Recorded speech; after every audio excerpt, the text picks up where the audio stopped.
This week's exercise of the week is an overhead split squat with rotation, and we have Chris demoing here.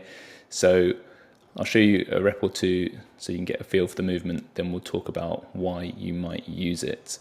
So as you can see, there's a lot going on here, and there's many ways we can tweak this exercise to change the emphasis, but the most common application for this would be improving somebody's squat pattern, dealing with either a rotation or a shift in the squat. So one of the things we saw in Chris's assessment was that his head was slightly right of center when he was squatting, and he had a tendency to load the right leg more than the left.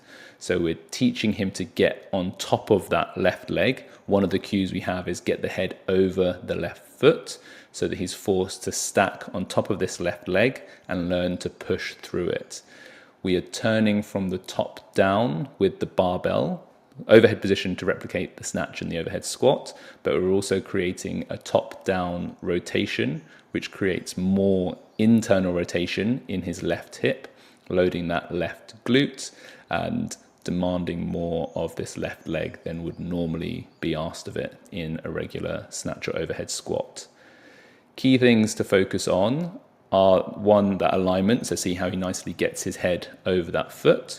If we wanted to emphasize more the lateral hip, then we might reduce the amount of rotation going on here, so there's less internal rotation demand of the hip, and ask him to push that hip to the outside a little bit more, which will naturally bring the knee inside for him to stay balanced. This would increase the length and therefore load on the outside of the left hip, teaching him to shift the hip left. But because we're primarily focused on a rotational issue in the transverse plane, we're keeping him focused on the rotation rather than the shift. You might also have seen a similar variation we often prescribe where we had a lateral lean. So rather than a rotation of the bar, we lift the left hand and drop the right so that he can shove that left hip to the outside as well. Similar exercise, but a slightly different stimulus. We have the wedges here to help him improve his foot contacts, but we're not going to talk about that today, as that's a long topic in and of itself.